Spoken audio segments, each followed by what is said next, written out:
Hello everyone, welcome to my channel Psychologist Priya Bhargav. Today we are going to start Unit 3 of Block 3 MPCE 032, that is MAPC second year students who have opted for Organizational Psychology. This video is for you guys. I have divided this unit into two parts, pink highlighted portion and blue highlighted portion. This is part 1, we are going to cover pink highlighted portion. So let us start with today's topic. Unit 3 is about laws related to workplace violence and harassment. क्या work place पे आपने कभी violence देखा है, harassment देखा है होते हुए, और अगर देखा है तो आप उसके बारे में कितना जानते हैं? इस यूनिट में हम बहुत कुछ समझेंगे work place violence, work place harassment के बारे में. सो फर्स्ट पार्ट में हम वर्क प्लेस वायलेंस के ही ऊपर बात करने वाले हैं. उसको कैसे प्रिवेंट किया जा सकता है, उसका इफेक्ट क्या होता है, टाइप्स ऑफ वायलेंस क्या होती है, वो सारी हम इस यूनिट में पढ़ने वाले हैं. तो सबसे पहली चीज आती है legal definition of workplace violence. यानी अगर वर्क प्लेस में वायलेंस हो रही है तो लीगली उसको हम कैसे डिफाइन करेंगे, कैसे समझेंगे कि वो वायलेंस है. तो ये वो इंसिडेंट होते हैं जहाँ पे लोगों को अब्यूज किया जाता है, धमकाया जाता है, थ्रेटेंड मीन्स धमकाया जाता है, असॉल्ट किया जाता है किसी तरह से, उन सर्कमस्टांसिस में जो वर्क से रिलेटेड होती है. उसमें उनकी सेफ्टी और हेल्थ चैलेंज्ड हो जाती है. मतलब ऐसी सिचुएशन में होते हैं जहाँ पे उनकी सेफ्टी भी दाव में लगी होती है और हेल्थ भी दाव पे लगी होती है. तो वर्क प्लेस वायलेंस को अगर हम टेक्निकल लैंग्वेज में समझे तो ये कोई भी इस तरह का एक्ट होता है जिसमें एग्रेशन होता है यानी गुस्सा, फिजिकल असॉल्ट होता है हाथापाई, थ्रेटनिंग यानी कि धमकाना, ऐसे वाले बिहेवियर होते हैं जो एम्प्लॉय या एम्प्लॉयर के बीच में होते हैं, या दो एम्प्लॉयज के बीच में भी हो सकते हैं, या बहुत सारे एम्प्लॉयज के बीच में हो सकते हैं, या एम्प्लॉयर और एम्प्लॉय के बीच में भी हो सकता है. और ये सारी चीज़ें जब वर्क प्लेस सेटिंग में होती हैं तो हम इसे वर्क प्लेस वायलेंस के नाम से जानते हैं. इसके सीरियस कंसर्न भी हो सकते हैं. अगेन किन के ऊपर? वो लोग जो इससे किसी तरह से रिलेटेड है, या वो लोग जो इनसे डायरेक्टली या इनडायरेक्टली कनेक्टेड है. सो इसके सीरियस कंसर्न क्या हो सकते हैं? फिजिकल हार्म हो सकता है, इमोशनल हार्म हो सकता है. और जो इससे इनडायरेक्टली कनेक्टेड है वो लोग हो गए जो उसको वॉच कर रहे हैं, और डायरेक्टली कौन हो गए? जो लोग ऑलरेडी इसमें इन्वॉल्व हैं. अब इनडायरेक्टली बहुत सारी चीज़ें और भी आ रही हैं, जैसे कि customers, coworkers, boss, manager, subordinates, ये सारे वर्क प्लेस पे होते हैं. और अगर वायलेंस दो लोगों के बीच में हो रही है और ये लोग एज अ व्यूअर देख रहे हैं, सो इनके ऊपर भी इम्पैक्ट पड़ेगा. हो सकता है उनकी रातों की नींद ही उड़ जाए डर के मारे. कई लोगों को नहीं समझ में आती हैं ये चीज़ें क्योंकि उन्होंने ऐसा एनवायरनमेंट कभी देखा नहीं होता है. सो उनके ऊपर इस चीज़ का असर पड़ता है.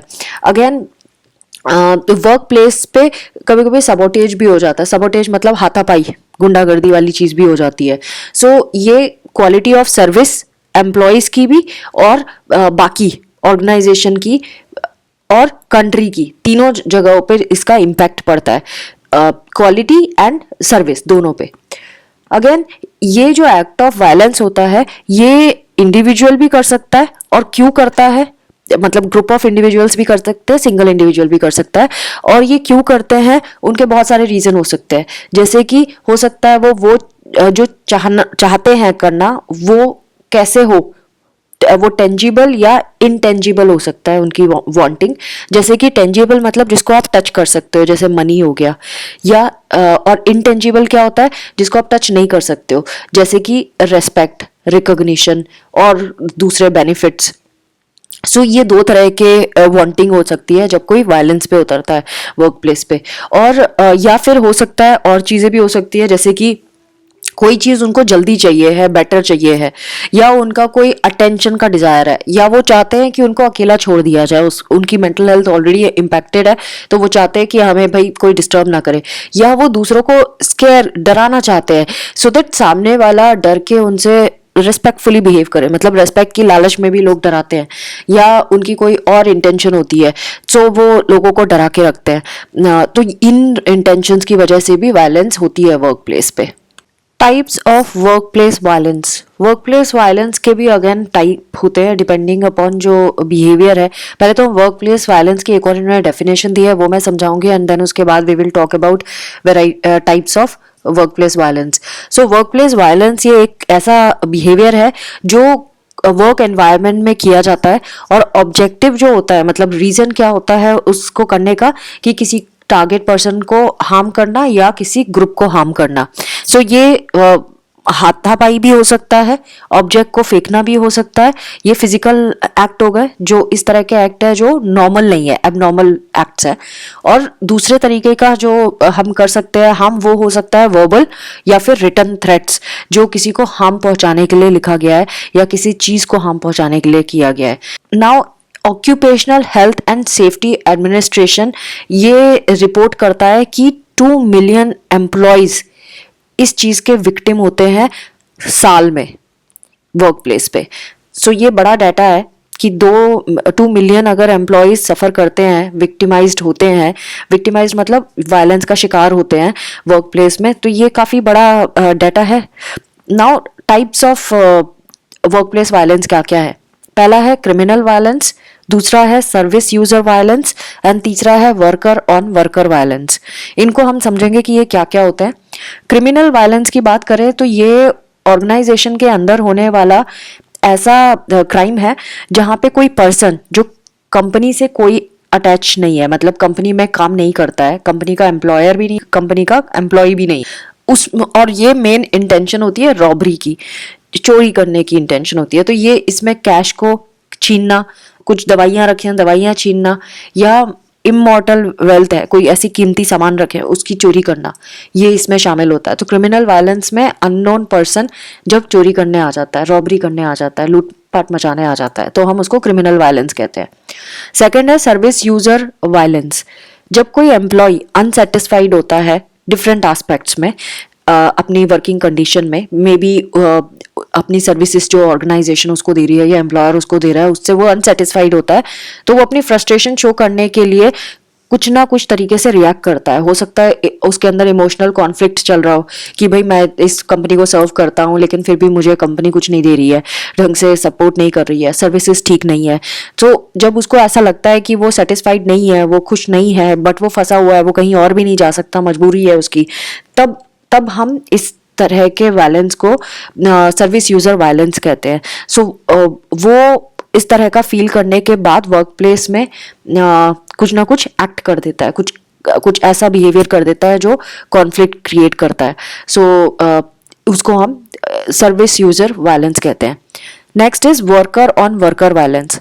ये तब होता है जब एम्प्लॉयज आपस में झगड़ ले, या अपने कोलीग्स के साथ या सुपरवाइजर के साथ या मैनेजर के साथ, या फिर ऑर्गेनाइजेशन से ही कुछ शिकायतें करने लगे या कुछ ज्यादा टेंशन क्रिएट कर दे, तो इसको बोलते हैं वर्कर ऑन वर्कर वायलेंस। ये प्रोटेस्ट के फॉर्म में भी आ सकती है कि भाई आप, या ग्रजेस के फॉर्म में भी आ सकती है कि सीनियर ने कुछ, स्टाफ मेंबर ने कुछ बोल दिया, उससे बदला लेने के लिए कुछ कर दिया, या ऐसी एक्टिविटी जो उसकी, सपोज किसी एम्प्लॉय की शिकायत कर दी गई और वो उस एम्प्लॉय को लगता है कि वो अनजस्ट है, वो सही नहीं किया, वो जेन्युइन नहीं था, उसको बेमतलब में फंसाया जा रहा है, तो वो फिर इस तरह का काम करता है। हो सकता है उसको डिसिप्लिनरी एक्शन में फंसा दिया गया हो, तो वो इस तरह की चीजें अनजस्ट मानेगा और फिर वो कुछ ना कुछ कॉन्फ्लिक्ट क्रिएट हो जाएंगी। अब जो हार्म होता है वो कई तरह का होता है वायलेंस के केस में, तो उसको फर्दर कैटेगराइज किया गया है। तो वायलेंस 3 तरह के बताए हैं यहाँ पे। पहला है नॉन फिजिकल वायलेंस, यानी कि धमकाना, डराना, किसी को गाली गलौज कर देना, है ना, इस तरह की चीजों को नॉन फिजिकल वायलेंस कहते हैं। ये एक कैटेगरी हो गई वायलेंस की। दूसरी हो गई फिजिकल वायलेंस, यानी पंच करना, किक करना, मारपीट कर देना, मतलब टच कर देना, किसी को टच करके परेशान करना, उसको हम फिजिकल वायलेंस कहते हैं। और फिर aggravated physical violence. Aggravated physical violence क्या होता है? जब हम वेपन्स यूज कर लेते हैं, ये भी हम फिजिकली हार्म कर रहे हैं, लेकिन इसमें अब एग्रावेट हो गई है सिचुएशन, यानी हमने वेपन्स यूज करने लगे हैं, guns, knives, syringes, furniture, bottles, glasses और सीजर्स, जो भी हाथ में आया उसको यूज करना शुरू कर दिया लोगों को हार्म करने के लिए। The effects of workplace violence. अब वर्क प्लेस वायलेंस के क्या इफेक्ट भी होते हैं? ऑफ कोर्स होते हैं। इसके serious physical and psychological effects देखे गए हैं, और ये जो टाइप्स ऑफ वायलेंस है वो भी वेरी करती है, जैसे कि थ्रेट हो सकता है, bullying, verbal abuse, physical abuse, sexual harassment, murder भी हो सकता है। सो ये सारी चीजें वर्क प्लेस में पॉसिबल है। अब फिजिकल इफेक्ट्स को हम सबसे पहले देखेंगे कि अगर वर्क प्लेस पे कोई वायलेंस हुई है तो फिजिकली कैसे जो विक्टिम है उस पे इम्पैक्ट पड़ता है।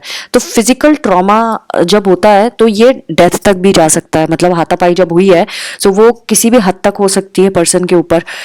तो ये वर्क प्लेस में ऐसा भी होता है। जो इसके डेंजरस इफेक्ट है वो क्या क्या है वो हम यहाँ समझेंगे। जैसे फिजिकल नेचर में इंजरीज आ सकती है, दाग धब्बे जो स्कारिंग जिसे कहते हैं, मार्क्स बड़े बड़े मार्क चोट के वो आ जाते हैं, पेन होता है, हॉस्पिटलाइजेशन की कंडीशन होती है और इवन डेथ भी हो जाती है। तो इस तरह के जब फिजिकल वायलेंसेस होते हैं इनको हमें कभी भी लाइटली नहीं लेना चाहिए। इवन अगर किसी ने धमकी भी दी है कि मैं तुम्हें पीट कर दूंगा, मार दूंगा, तो ये थ्रेट है, तो इस थ्रेट को भी लाइटली नहीं लेना चाहिए। तो ये मैनेजर की रिस्पॉन्सिबिलिटी होती है कि वो इंश्योर करे कि एम्प्लॉय सेफ है और अगर कोई रिस्क है तो उसको हटाए वहां से, उसको उस रिस्क को एलिमिनेट करना बहुत जरूरी है। सो इसके लिए मैनेजर क्या कर सकता है? मैनेजर इन्वेस्टिगेट कर सकता है, काउंसलिंग दे सकता है, उसको भी जो थ्रेटन कर रहा है और उसको भी जिसको थ्रेट मिली है, दोनों की काउंसलिंग कर सकता है और ओवरऑल मैटर को इन्वेस्टिगेट कर सकता है, टर्मिनेशन कर सकता है उनका जो थ्रेटन कर रहे हैं, सिक्योरिटी प्रोवाइड कर सकता है जिनको थ्रेटन किया गया है, और कोई नेसेसरी एक्शन है जैसे एफआईआर लिखाना वो भी किया जा सकता है अगर ऐसा समझ में आए कि जिसको उसने समझाया है वो समझने के लिए तैयार नहीं है, तो इसके रिगार्डिंग एफआईआर भी की जा सकती है पुलिस में। और सिक्योरिटी भी प्रोवाइड की जा सकती है, सीसीटीवी कैमरास लगाए जा सकते हैं, बहुत सारी चीज़ें की जा सकती हैं, थोड़ी ऑर्गेनाइजेशन की सिक्योरिटी बढ़ाई जा सकती है। सो इस रिगार्ड में हम ये कर सकते हैं ना। साइकोलॉजिकल इफेक्ट देखेंगे, अगर जब वायलेंस हुई वर्क प्लेस पे, अगर ये फिजिकल भी हुई है तो भी वो साइकोलॉजिकल ट्रॉमा तो छोड़ के जाती है लोगों के अंदर। और साइकोलॉजिकल जो प्रॉब्लम है ना वो लंबे टाइम तक चलने वाली होती है, वो एक दिन में खत्म होने वाली नहीं होती। एक दिन हाथापाई हो गई, बात खत्म। अब लेकिन जो उसका जो ट्रॉमा अंदर बैठ जाता है इंसान के, वो बहुत लंबे टाइम तक चलता है, जिसको हम PTSD कहते हैं, पोस्ट ट्रॉमेटिक स्ट्रेस डिसऑर्डर। सो ये कॉमन साइकोलॉजिकल डिसऑर्डर है। ये जनरली हम जो रियल लाइफ में अगर आप कहीं पे ढूंढना चाहो कि भाई PTSD के केसेस कहाँ मिलेंगे, तो वो वेटरन्स जो आर्मी से रिटायर्ड होते हैं, फौजी, उन्होंने युद्ध देखा है, वॉर देखा है ना, उन्होंने बहुत सारी लड़ाइयाँ लड़ी हैं, जिनकी बॉर्डर में पोस्टिंग होती है, वो बंदूकों की गोलियों की आवाज़ सुनते रहते हैं और इंजरीज देखते रहते हैं, एक्सीडेंट्स देखते रहते हैं। तो ये बहुत कॉमन उनकी लाइफ में चीज़ है और उनको ये PTSD होना बहुत जायज़ है। अगेन, जो विक्टिम्स ऑफ टेररिज्म है, रेप के विक्टिम्स हैं, या कोई ऐसा है जिसमें घर में ही मारपीट होती है, इस तरह के जो हैं, या किसी और तरह का वायलेंट क्राइम किसी ने नोटिस किया है या खुद के साथ बीती है या किसी को होते हुए देखा है, उनको भी PTSD हो जाता है। तो ये लॉन्ग टर्म साइकोलॉजिकल इफेक्ट होता है इसका, जिसमें इंसान ना सेल्फ डाउट करने लगता है, डिप्रेशन में चला जाता है, उसको डर लगता है, बिना बात के डर लगता है, उसको नींद नहीं आती, वो इरिटेटेड फील करता है, उसके रिलेशनशिप्स में असर पड़ता है, उसके रिलेशनशिप पे कॉन्फ्लिक्ट आने लगते हैं, उसमें मोटिवेशन की कमी हो जाती है, वो खुद को ब्लेम करता है बहुत सारी चीज़ों के लिए जो उसने सपोज की हो और उसको मजबूरन करना पड़ा हो, लेकिन वो करना ना चाहता हो, तो वो कई बार खुद को ब्लेम करता है और अपना गुस्सा अंदर ही अंदर पीता जाता है, कभी कभी रिएक्ट ही नहीं करता, जब बोल ही नहीं पाता, एक्सप्रेस ही नहीं कर पाता कि उसको क्या फील हो रहा है। तो ये जो विक्टिम्स होते हैं, ये इनको अगर उस टाइम पे सपोर्ट ना मिले, साइकोलॉजिकल एंड बाकी तरह का सपोर्ट ना मिले, जब वो वायलेंस के बारे में रिपोर्ट कर रहे होते हैं वर्क प्लेस में कि भाई मेरे साथ ये हुआ है, किसी के साथ छेड़छाड़ी हो गई, कुछ ज़्यादा हद तक चली गई और उसने रिपोर्ट की लेकिन किसी ने ध्यान नहीं दिया, तो अब वो है ना आगे भी नहीं करेंगे और बाकी लोग भी आगे कभी रिपोर्ट नहीं करेंगे। तो मतलब वायलेंस की जब रिपोर्ट नहीं होती तो मतलब आगे भी उसको फिर स्कोप खत्म हो जाता है, फिर वो होपलेस हो जाते हैं और ये ट्रॉमा की तरह बैठ जाता है। तो बहुत तरह की अप्रोचेस है जो हम कर सकते हैं इसको रोकने के लिए। एक तो काउंसलिंग सबसे पहली चीज़, दूसरा इमोशनल सपोर्ट देना, टाइम ऑफ देना, उनको थोड़ा अपने आप में रहने का टाइम देना, एकदम से बोलना नहीं कि भाई कल तुम ऑफिस आ जाओ, चलो कोई बात नहीं, ये नहीं करना। एंड अगर मेडिकेशंस कुछ चल रही है तो मेडिकेशन भी ली जा सकती है। थर्ड जो इसका इफेक्ट होता है वर्क प्लेस वायलेंस का, वो है बिजनेस इफेक्ट्स। ये हो सकता है कि अगर कोई बड़ा कांड हुआ है तो ऑर्गेनाइजेशन ही बंद हो जाएगा, ये सबसे मेजर चीज़ जो कंपनी के साथ होती है। अगेन ये कंपनी पूरी डैमेज तो हो ही जाती है, हाउएवर ये इतना ज़्यादा सीवियर नहीं है जैसे बाकी फिजिकल एंड साइकोलॉजिकल ट्रॉमा के बारे में हमने ऊपर पढ़ा, उतना ज़्यादा सीवियर तो नहीं है ये, लेकिन ये भी कंपनी के लिए तो ख़राब है। मतलब एक इंसान की ज़िंदगी ख़राब हो जाएगी जिसने ये कंपनी खोली है है ना। अगर सपोज उसकी सिंगल ही ब्रांच है और वो उस कंपनी में ही काम कर रहा था और ऐसा कुछ हो गया, उसकी तो पूरी कंपनी खराब हो गई, उसका तो पूरा फिर से नया कुछ सोचना पड़ेगा। सो ये फिर भी इस चीज को तो हमें ध्यान में रखना पड़ेगा ना। तो इससे कंपनी का तो मोरल डाउन होता ही है, उसमें एम्प्लॉयज जो हैं उनको भी बहुत टाइम तक छुट्टी पे जाना पड़ जाता है। कुछ एम्प्लॉयज जो छुट्टी पे नहीं जाना चाहते, उनको पता है कि भाई लंबा टाइम लगेगा, वो रिजाइन करके चले जाते हैं। अगेन अगर वो कंपनी सपोज चली रही है, वो न्यूज में है लेकिन चल रही है, तो कई लोग तो भाग जाएंगे छोड़ के, और जो रहेंगे वो प्रोडक्टिविटी कम हो जाएगी क्योंकि कम लोग हैं, आउटपुट कैसे देंगे, कंपनी की इमेज खराब होगी क्योंकि कस्टमर की डिमांड को आप पूरा नहीं कर पा रहे हो। नाउ फंड्स की कमी हो जाएगी, फंड्स की कमी वैसे तो होगी क्योंकि प्रोडक्टिविटी नहीं हो रही। दूसरा, जो लीगल उसके ऊपर एक्शन लिया जाएगा, वो केसेस लड़ लड़ के ही पैसा खत्म हो जाएगा। जो विक्टिम्स है उनको कंपेंसेशन देने में, पेंशन अगर कोई रिटायर हुआ है उसकी पेंशन भी देनी पड़ेगी। देन इंश्योरेंस अच्छा मांगेंगे सब लोग कि भाई आपकी कंपनी में ऐसा होता है, हमें तो इंश्योरेंस अच्छा वाला दो, है ना। तो ये जो वायलेंस है, इससे physical and non physical harm तो पर्सन को होता ही है, साथ में ऑर्गेनाइजेशन पे भी इम्पैक्ट पड़ता है। बहुत सारे नेगेटिव आउटकम्स है जो हमें देखने के लिए मिलते हैं वर्क प्लेस वायलेंस के। तो इन्होंने यहाँ पे भी वही चीज़ दी है जो अभी मैंने समझाया था, जैसे कि पुअर मॉरल हो जाता है, इमेज खराब हो जाती है ऑर्गेनाइजेशन की, रिक्रूटमेंट डिक्लाइन हो जाता है, कम हो जाता है, स्टाफ को रखना बड़ा मुश्किल काम हो जाता है, एक्स्ट्रा कॉस्ट आ जाती है ऑर्गेनाइजेशन की क्योंकि वायलेंस की वजह से एब्सेंटिज्म, बहुत सारे छुट्टी पे चले जाते हैं, इंश्योरेंस हाई हो जाता है, लीगल फी देनी पड़ती है, फाइन्स देने पड़ते हैं, कंपेंसेशन पेमेंट करनी पड़ती है। और जो विक्टिम्स होते हैं, जो एम्प्लॉयज़ जो विक्टिम्स हैं वायलेंस क्योंकि उनके अंदर हुआ, तो उनमें पेन, डिस्ट्रेस, डिसेबिलिटी और डेथ तक की भी पॉसिबिलिटी हो जाती है।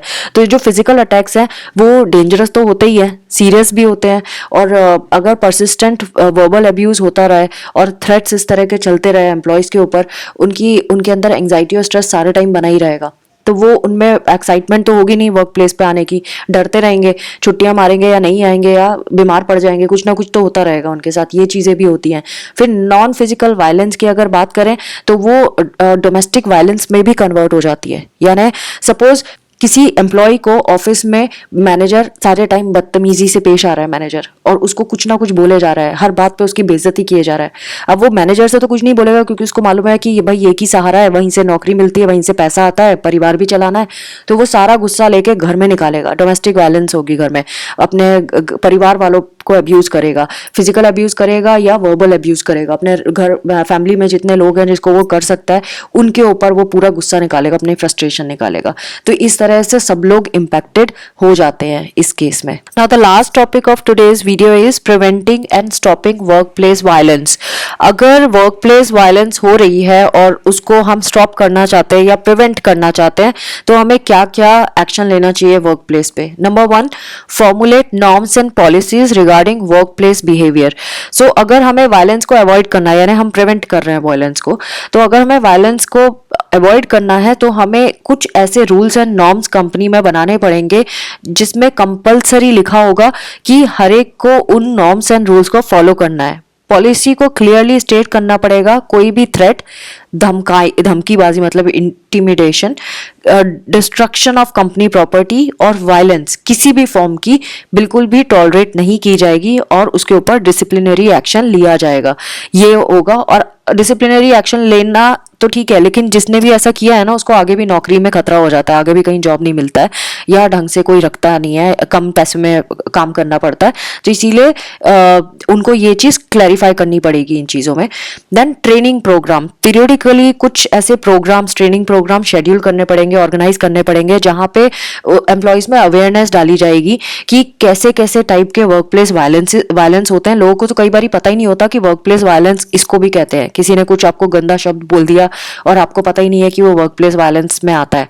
सो आप भुगत रहे हो लेकिन आपको खुद ही नहीं अवेयरनेस है। इसीलिए ये अवेयरनेस प्रोग्राम चलाने चाहिए जिसमें आपको वर्क प्लेस वायलेंस का मीनिंग पता चले एंड कैसे आप अपनी वॉइस रेज कर सकते हो। वॉइस रेज करना मतलब आप कंप्लेन कर सकते हो कि आपके साथ गलत हुआ है, एंड देन कैसे वो जिस पे भी होता है उस पे क्या क्या असर छोड़ता है। मतलब जो इंसान एब्यूजिव है वो कहीं ना कहीं ऐसी हरकतें करेगा, लेकिन उसको ये रियलाइज नहीं होता कि जिसके ऊपर कर रहा है उसके ऊपर क्या बीतती है। तो हमें इसमें ट्रेनिंग में ये भी सिखाया जाता है कि उसके इफेक्ट क्या होते हैं। Next is recruitment policies. Recruitment policies ऐसी बनानी पड़ेंगी कि जिसमें जब भी आप कोई एप्लीकेंट को बुला रहे हैं इंटरव्यू के लिए, तो पहले उसका बायोडाटा चेक कर लिया जाए कि प्रीवियस उसके क्या रिकॉर्ड हैं, उसका कोई क्रिमिनल रिकॉर्ड तो नहीं है, क्रिमिनल बैकग्राउंड तो नहीं है, इरेगुलर एम्प्लॉयमेंट हिस्ट्री तो नहीं है कि कभी आता है छोड़ता है, बहुत जल्दी जल्दी जॉब्स तो नहीं स्विच कर रहा है, या उसको किस रीजन से वो स्विच कर रहा है, देन क्या वो वर्क प्लेस पर वायलेंट तो नहीं रहा है। ये वाली चीज़ें पहले ही रिक्रूटमेंट पॉलिसीज में लिखी हुई होनी चाहिए सो दैट हम क्रॉस चेक कर सके। Next is identify warning signals. जो वायलेंस के साइंस होते हैं ना, उसको हम डिटेक्ट कर सकते हैं ऑर्गेनाइजेशन के अंदर ही। जो मैनेजमेंट है उसको नोटिस करना पड़ेगा कि कहीं आर्ग्यूमेंट तो नहीं हो रहा, कहीं अनवांटेड बिहेवियर तो नहीं नोटिस किया गया है, ग्रुप्स के बीच में कुछ ऐसा अनवांटेड बिहेवियर दो ग्रुप के बीच में तो नहीं है, दो एम्प्लॉयज के बीच में ऐसा कोई बिहेवियर तो नहीं चल रहा है जो अननोटिस्ड हो। सो मैनेजमेंट जो है इस तरह के बिहेवियर्स को आइडेंटिफाई कर सकता है और मैनेजमेंट की ही रिस्पॉन्सिबिलिटी होती है, और इनको एज अ वार्निंग साइन लेना चाहिए, advance warning sign I would say, जिसमें उन्हें पहले से पता चल जाता है कि भाई कहाँ पे क्या चीज होने की प्रोबेबिलिटी है। Now steps for detecting and avoiding work place violence. कौन कौन से स्टेप्स हैं जो हम ले सकते हैं सो दैट वर्क प्लेस पे वायलेंस ना हो, उसको अवॉइड कैसे हम कर सकते हैं। तो ऑफिस एनवायरनमेंट जो होता है या फिर लैब एनवायरनमेंट है, उसमें रेड फ्लैग्स हमें पहले से ही पता चल जाते हैं। तो जो प्रिंसिपल इन्वेस्टिगेटर्स होते हैं वर्क प्लेस में, उनको ये चीज नोटिस करना चाहिए रेड फ्लैग्स के। तो इन्होंने कुछ कैरेक्टरिस्टिक्स और बिहेवियर बताए हैं जो किसी की प्रोफाइल में आप आइडेंटिफाई कर सकते हैं, उनकी जो किस तरह से वो अपने आप को शो कर रहे हैं, उससे हमें आइडिया लग जाता है कि ये रेड फ्लैग है। जैसे कि जो मेल्स है 35 से लेके 55 ईयर ओल्ड के, उनमें ज्यादा इस तरह के बिहेवियरल प्रॉब्लम्स देखने के लिए मिलती है। फिर मिड लाइफ ट्रांजिशन हो रहा है, जो लाइफ से सेटिस्फाइड नहीं है, कोई ऐसा जो लोनर है, उसको सपोर्ट सिस्टम की जरूरत है और है नहीं उसके पास, या लो सेल्फ एस्टीम दिख रही है आपको, या वो जॉब से बहुत ज्यादा चाहता है और या फिर वो जॉब छोड़ के जा रहा है, फिर उसकी कोई ऐसी कोई एम्प्लॉयमेंट में कुछ ऐसे इश्यूज है या कंप्लेंट्स है, या वो अपने कुछ शॉर्ट कमिंग शो कर रहा है जॉब में, फिर उसके कुछ वो धमकाने डराने की कोवर्कर्स को या सुपीरियर्स को धमकाने की कुछ हिस्ट्री रही है, या उसने पहले से ही उसने देखा है कि उसकी हरकतों में सस्पिशन दिखाई दे रहा है, या वो दूसरों को कुछ रिकॉर्ड से छेड़छाड़ करते हुए देख रहा है लेकिन वो कुछ बोल नहीं रहा है और ना कंप्लेन कर रहा है, या वो वेपन्स में इंटरेस्टेड है, कुछ इस तरह की चीजें कलेक्ट करता है जो डाउटफुल है। ये भी चेक कर सकते हैं हम कि उसके कोई पुलिस रिकॉर्ड तो नहीं है। तो बहुत सारी चीजें हम देख सकते हैं जो रेड फ्लैग का काम करती हैं और हमारे को पोटेंशियल साइंस बता सकती हैं कि भाई ये वार्निंग साइंस है और उसको सीरियसली लेना चाहिए।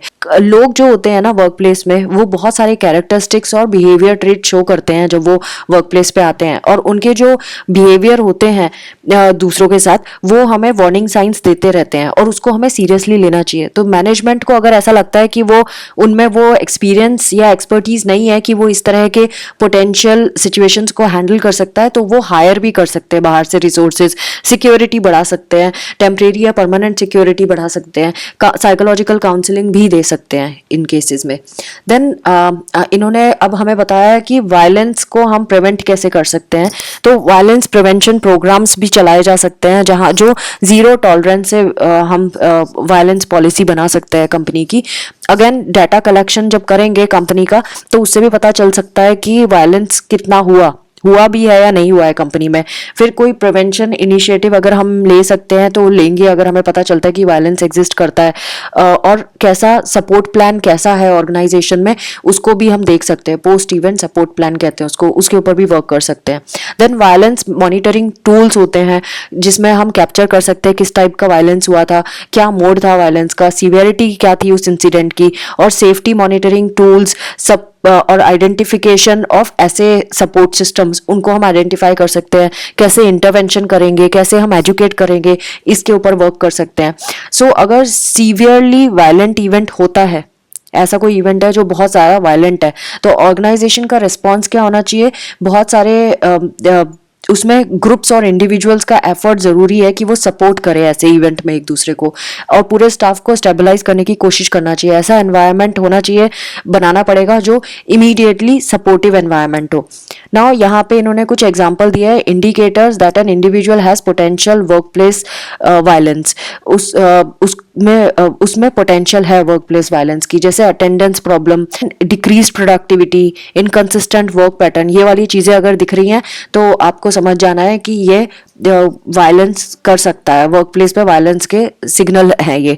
Poor on the job relationship, then concentration problem, safety issues, poor health hygiene, continual excuses, blame करना दूसरों को, unusual behaviour, fascination with guns, weapons, possible drug alcohol abuse, stress in personal life, unshakeable depression, warning signs that an individual may become violent, verbal threats, physical actions, bizarre thoughts, physical actions, inappropriate repeated boundary crossing, angry confrontation, restlessness, agitation, bizarre thoughts, self-centered fantasies, irrational violent association or thoughts, then delusional commands to act violently, workplace violence cycle, obsession, escalation, state intentions, related statements, multiple reports, and then ये वाली चीज़ें अगर किसी worker में देख रहे हैं तो हमें स्ट्रिक्ट हो जाना चाहिए, हमें थोड़ा सा कॉन्शियस हो जाना चाहिए कि ये सारे रेड फ्लैग्स हैं। नाउ काउंसलिंग एक और तरीका है जिससे हम प्रिवेंट कर सकते हैं और हेल्प कर सकते हैं। तो ऑर्गेनाइजेशन जहाँ पे एम्प्लॉय असिस्टेंस प्रोग्राम होते हैं, EAP जिसे कहते हैं, या ट्रेनिंग प्रोग्राम्स होते हैं, उन ऑर्गेनाइजेशन में इसकी प्रोबेबिलिटी कम हो जाती है वर्क प्लेस वायलेंस की। तो ये बहुत वैल्यूएबल टूल है जो वर्कर्स को हेल्प करता है जो स्ट्रेस या किसी और एंग्जाइटी से गुजर रहे हैं। तो ये सारी टेक्निक्स हैं जो आज के पार्ट में हमने सीखी। सो ये था हमारा part 1 of unit 3 block 3 MPCE 032। I hope ये बेनिफिशियल लगेगा आपको, और अगर ऐसा है तो प्लीज सब्सक्राइब करें मेरे चैनल को, शेयर करें इस वीडियो को बाकी स्टूडेंट के साथ, and do like, comment and press the notification bell. Thanks for watching, take care of yourself, bye bye.